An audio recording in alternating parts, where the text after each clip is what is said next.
morning, ma'am. How are you today? We're good. I'm glad that you are all good. Before we formally start our discussion, let's first have a prayer. Father, Son, the Holy Spirit. Amen. Kindly check under your chairs and tables for any trash and throw it in the trash cans outside our cell. Miss Secretary, who is absent today? None, ma'am. I'm glad that you are all present to learn our new lesson. Before we start our discussion, kindly read our classroom rules.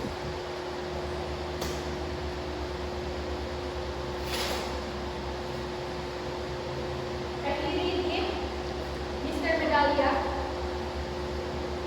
Class of rules. Rule number 1. Listen attentively. Rule number 2. Raise your hand if you want to answer. Rule number 3. Participate in every group activity. Thank you, Mr. Medallia. Do you remember our previous lesson? Ma'am, What is our previous lesson? it's all about different kinds of angle, ma'am. Very good. Our previous lesson is all about different kinds of angles. What are the different kinds of angles and their characteristics? Yes, miss. Thank you. Very good. One kind of angle is acute angle and it is less than 90 degrees. Next. Yes, miss. Wow, very good.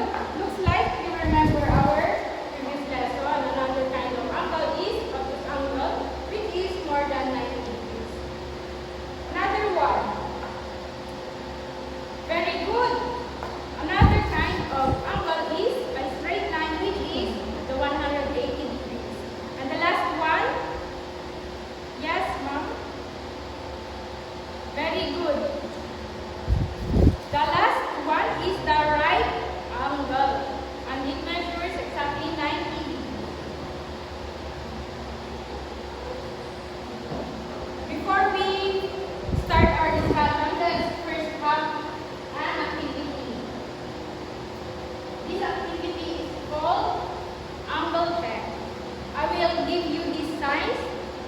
You will show Mr. Crab if the angles are equal, and you will show me Plankton if the angles are not equal.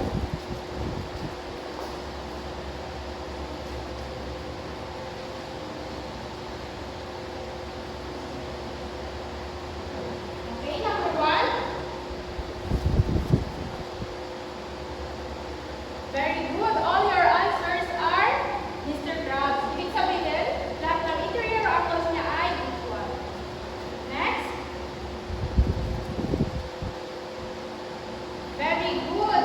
All the interior angles are not equal. Next. Very good. Not equal also.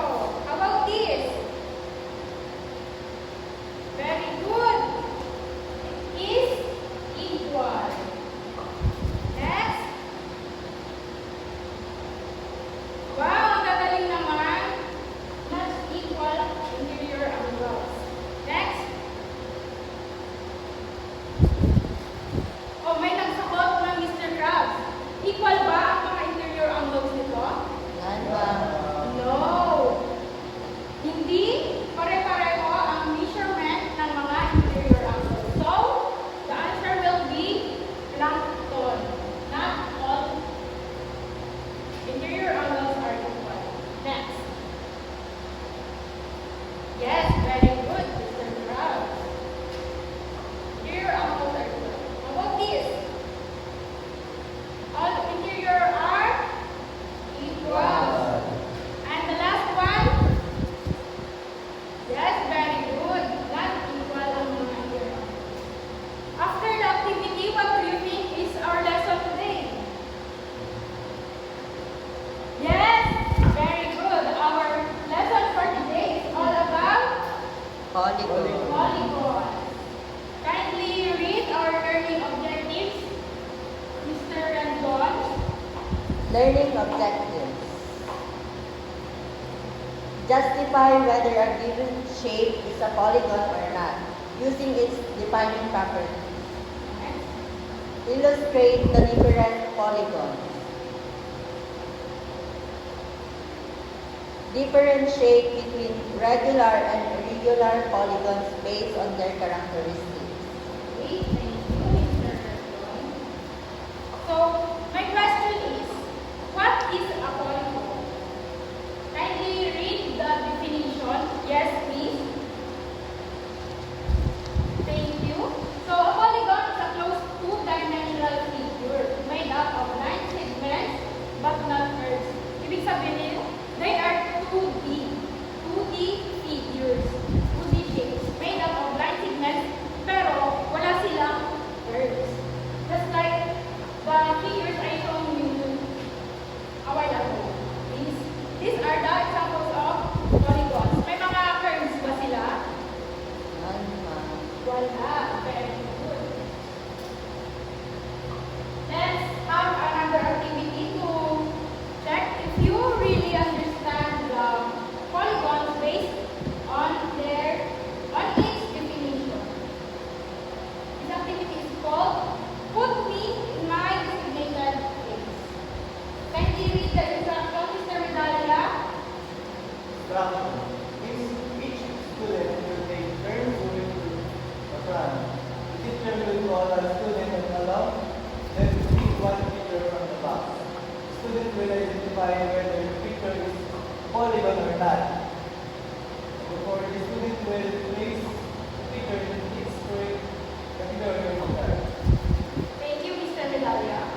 So, based on the instruction, I will give a picture to you and you will put these pictures in its designated place here on our chart. Okay? Number 1, who wants to answer? Yes? I will give you 3 na lang. And then you will put them on their designated places. Mr. Raido. And who wants to recite? Mr. Medalia. Put them in their designated places. Yung mga pictures.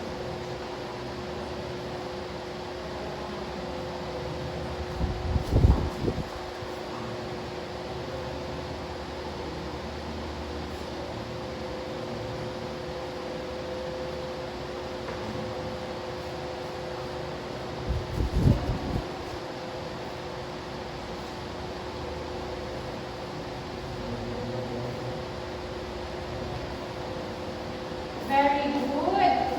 It looks like you really understand polygons based on its first definition. So, ito, polygons are because of the patterns inside the, what is this? Soccer ball. And those are the non-polygons because, yes, please. Yes, because they have curved lines. And based on the definition earlier, polygons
Regular polygon.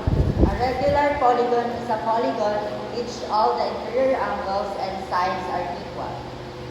Thank you, Mr. Rendon. So, ang regular polygon ay ang polygon which is lahat ng mga interior angles niya and sides niya are equal. So, meaning,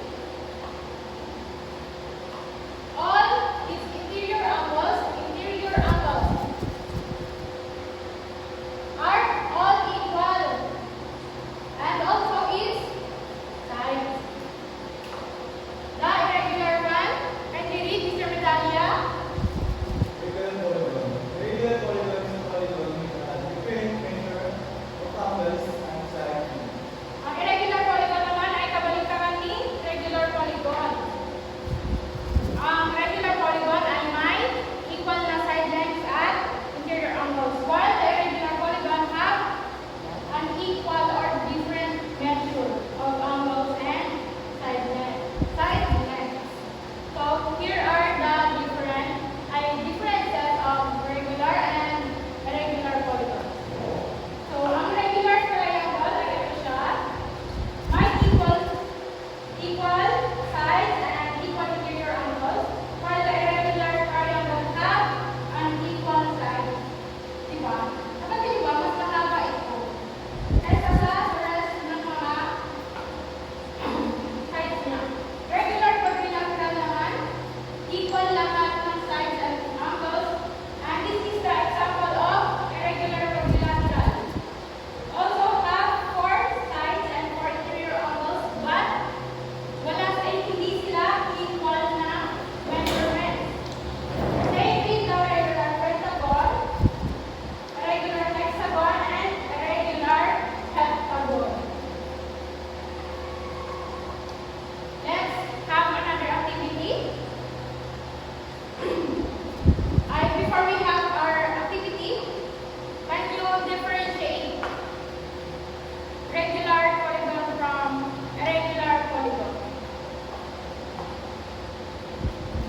Yes, very good, Miss Barbara. Thank you. The difference of irregular polygon and regular polygon is irregular doesn't have equal measurement of side lengths and angles, while the regular have equal interior angles and side lengths. Can you please draw? Who wants to draw another example of irregular polygon? Nawala dito. Yes, Mr. Rendon.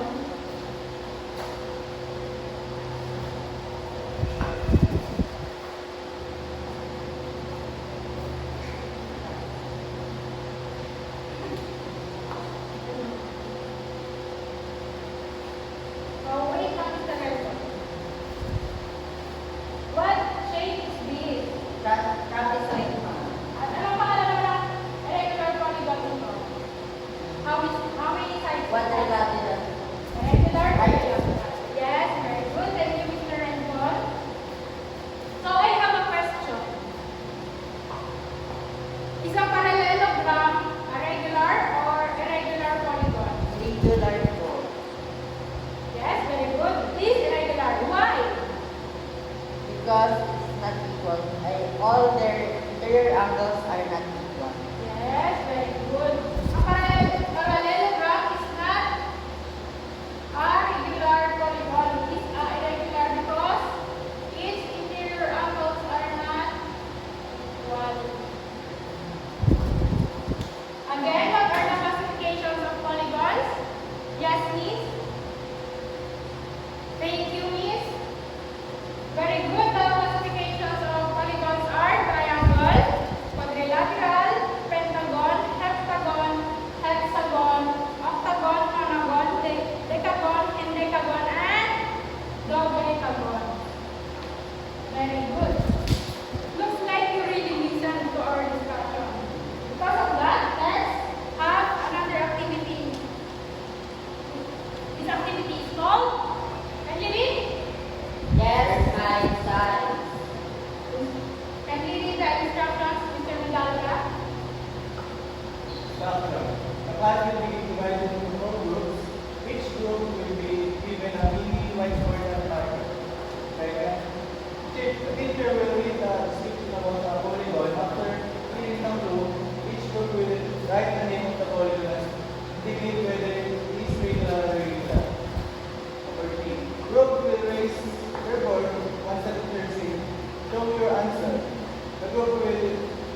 Nice points, Miss. Thank you, Mr. Medalla. I will give you a mini whiteboard and a marker. Kindly distribute to your classmates. I will read the question and the clue, and you will raise your answers once I will show your answer.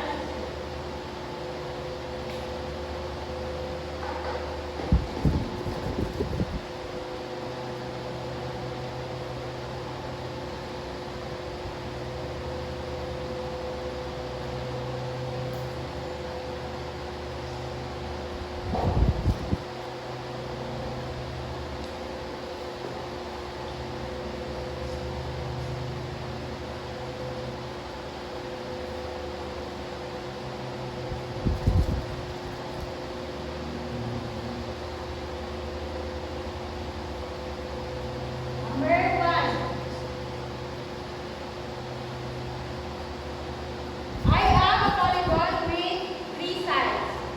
What polygon am I? So your answer. Wow, very good. Group one, you are correct, and you are the first one to show your answer. Next, I have four sides, but not all my sides are equal. Am I a regular or irregular polygon? Very good. Group three. Next naman, group 1 and group 3 have 1 point each. Next, I have a polygon with 5 equal sides and 5 equal angles. What polygon am I and what type? Ma'am. Yes, group 3 again. These are regular pentagon. Group 3 has 2 points. Next, I have 6 sides and all my sides are equal. Name the polygon and classify it. Yes. Very good. Group 4. Ang sagot ay regular hexagon. So, the group that has the highest point is group 3. Let's give a clap to group 3. They are the winner.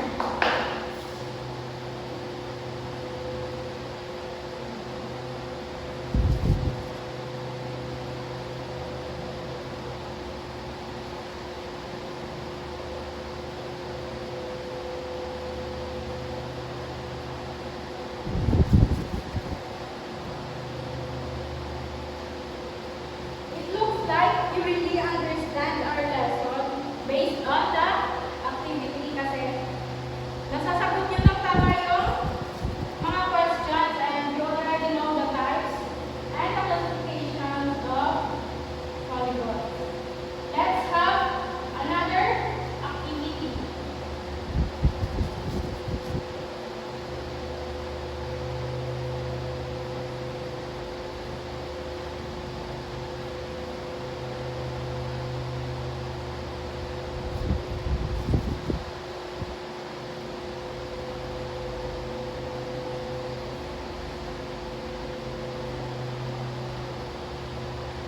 This activity is matching time.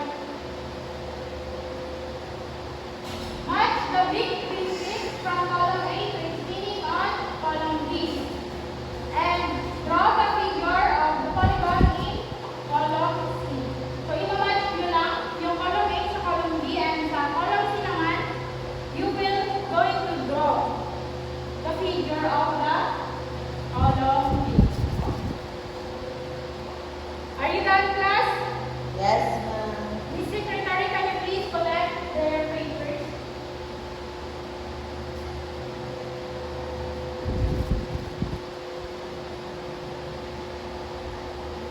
Let's continue our discussion. So, in our daily lives, can we apply polygons?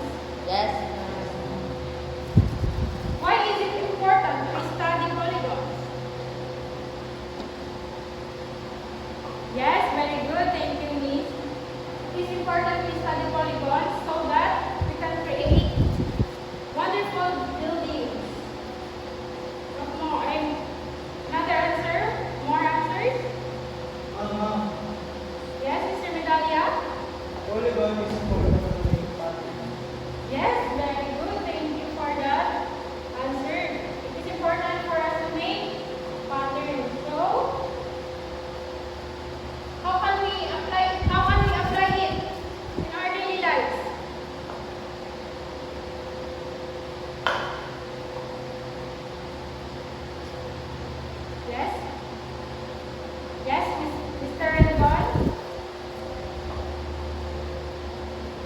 polygon is important because without it, there is no organization of the object around us. Yes, thank you, Mr. Rendon. That is correct. Without polygons, magulo. Diba? Yung surroundings natin. Imagine a building without polygons. Diba? Anong itsura ng building na walang polygons? Ano, round na lang lahat? Curve na lang lahat. Okay? Looks like you really understood our lesson. So here are the other real life examples of polygons. Yung soccer ball, the signage, and honeycomb, yes, the windows, and the bridge. Saan dito yung polygon?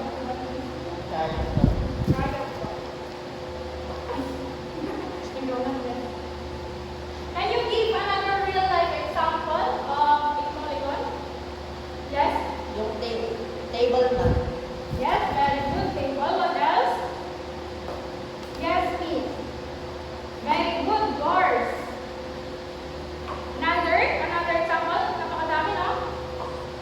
Yes, Miss. Yes, TV screen. That's another example of polygon.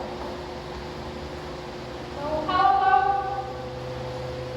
do you know if a polygon is regular? Yes, mister. Yes, very good. We will know if a polygon is regular if it has all sides that are equal. How about irregular polygons naman? Yes, miss. Thank you. So very good. We will identify if a polygon is irregular if it does not have equal interior angles and side lengths. So what are the applications? Can you give me some applications of polygons? Mr. Vidalga? Applications of polygons.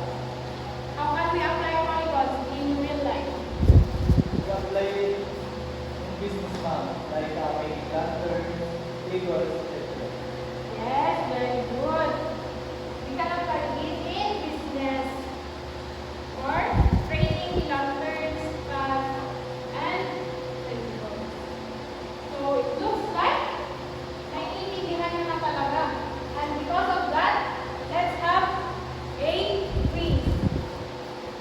Are you excited? Yes, Yes, ma'am.